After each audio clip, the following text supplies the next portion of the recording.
रास मंडल करके, रासलीला करके और ऐसे निर्मोही हो गए, हमें भूल गए भी ऐसे निठुर कैसे हो गए। माने गोपियां उद्धव जी को पूरी पढ़ाई पढ़ा रही है, वो ऐसे निठुर कैसे हो गए? उद्धव जी नहीं, वो ऐसे नहीं। अब उद्धव जी कहने लगे नहीं गोपियां, वो ऐसे नहीं। मेरे स्वामी तुम सभी को बहुत याद करते रहते हैं।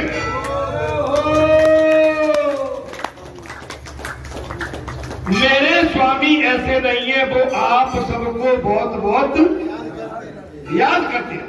गोपियां, उद्धव जी, तुम्हें यदि श्री कृष्ण के मूल रूप का ज्ञान होता, तुम्हें यदि श्री कृष्ण के मूल रूप का ज्ञान होता तो तुम यहां आए नहीं हो, फिर वापस। उद्धव जी, तुम्हें कहीं श्री कृष्ण के मूल रूप का ज्ञान होता तो आप यहां आए नहीं होते।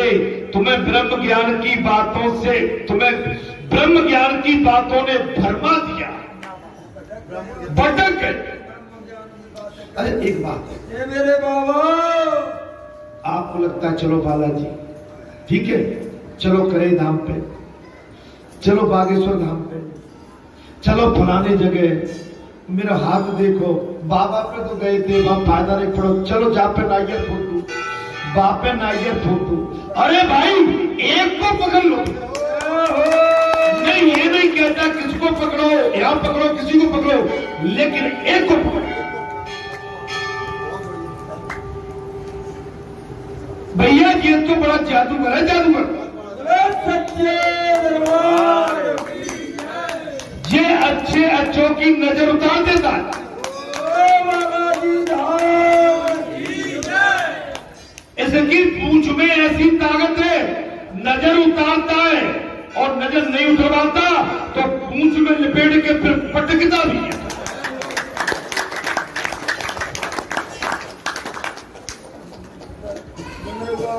महाराज जी कहते हैं भटके तो पकड़ छुटिया पटके। भटको मत।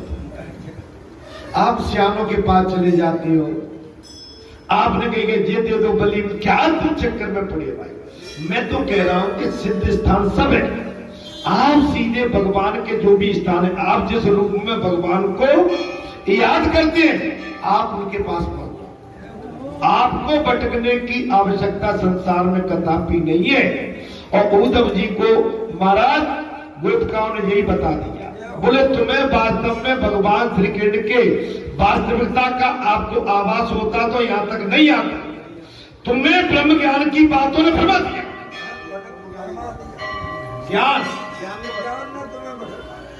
अच्छा आपको बैठे कितना टाइम हो गया? होगा 25 साल। अरे 25 साल से न तो तुम हटे यहां से, न हटे। लेकिन जो भटके वो ऐसे भटके तो आज तक फिर लौट के नहीं आए, और लौट के नहीं आए तो फिर वो बीच में लटके। आप समझते, बुरा मत मान, वो पेंडुलम की तरह लटके रहे, उनको चैन कहीं नहीं। आज एक के साथ सब सदे सब साधे सब, आपकी जिस पर भी आपकी आसक्ति हो, देव मूर्ति पर आप उसे अपना सर्वस्व मान लो, बस बेड़ा पार, बेड़ा पार हो जाए। अर्थात असली रूप का दर्शन कर पाया है, वो उनको कभी छोड़ नहीं सकता। और जिसने भगवान के असली रूप का दर्शन कर लिया वो उसे कभी छोड़ नहीं सकता। एक बात बताओ, बालाजी रोज आके तुम्हारे सामने नचे, अपना स्वरूप दिखाए, तुम्हें अच्छा लगेगा क्या? नहीं, अगर आपकी देखने की इच्छा हो तो मुझे कहता हूं, मैं 2 मिनट के अंदर उनसे प्रार्थना करता हूं। तो 2 मिनट प्रार्थना करने में वो राजी कितनी देर में होंगे जी मुझे पता नहीं। हो मेरे बाबा, अगर तुम्हें उस रौद्र रूप को देखने में ही आनंद आता है तो चलो वो देख लो।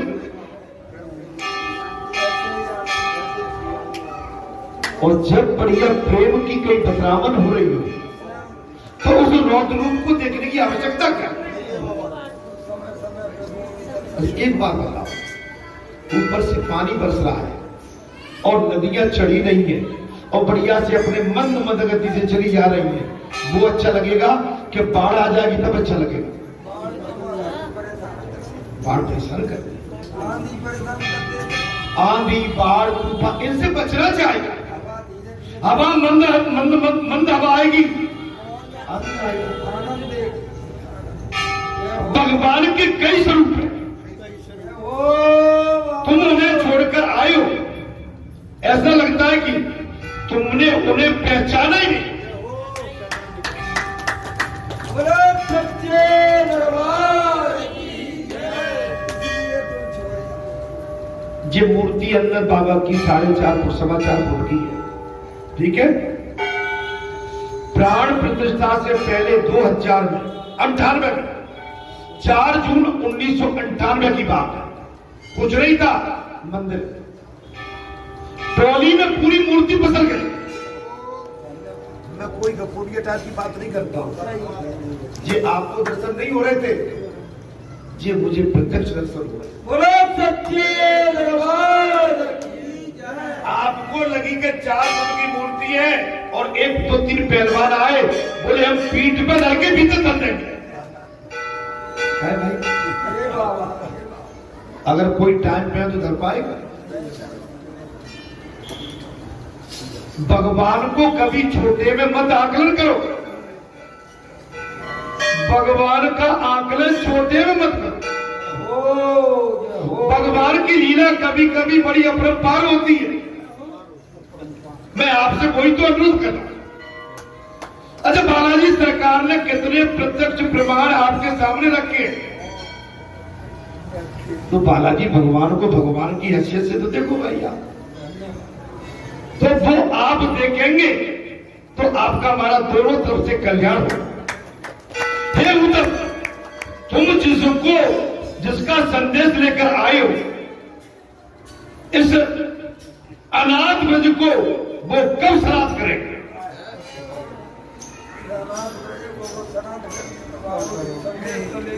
उद्धव, तुम का संदेश लेकर, ये क्या कह रही है? उद्धव, जिनका संदेश लेकर हमारे पास आए हो, वो सब ब्रज अनाथ को कब श्राद्ध करेंगे?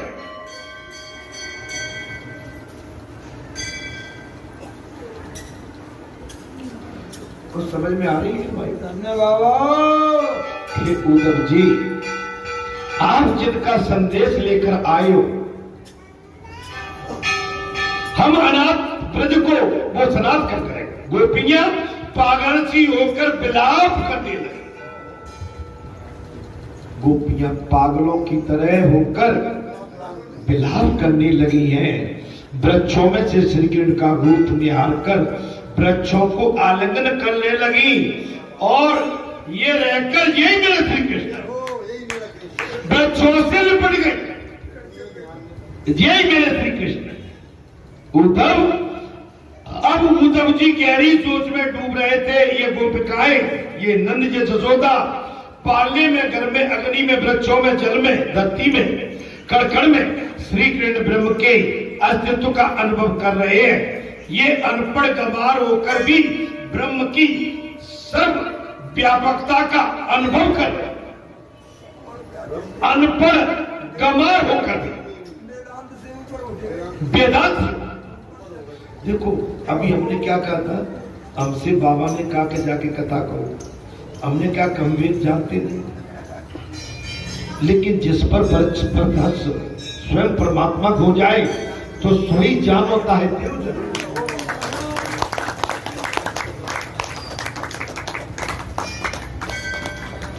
ये भगवत कृपा है, साक्षात ईश्वर कृपा है। महाराज, ये अनपढ़ गंवार होकर भी ब्रह्म की सर्वव्यापकता का अनुभव कर रहे हैं। इधर एक मैं हूं जो वर्षों से व्यापक ब्रह्म के वेदांत का रटन और चिंतन करवा रहा हूं, फिर भी उसका दर्शन और उसका अनुसरण नहीं कर पा रहा।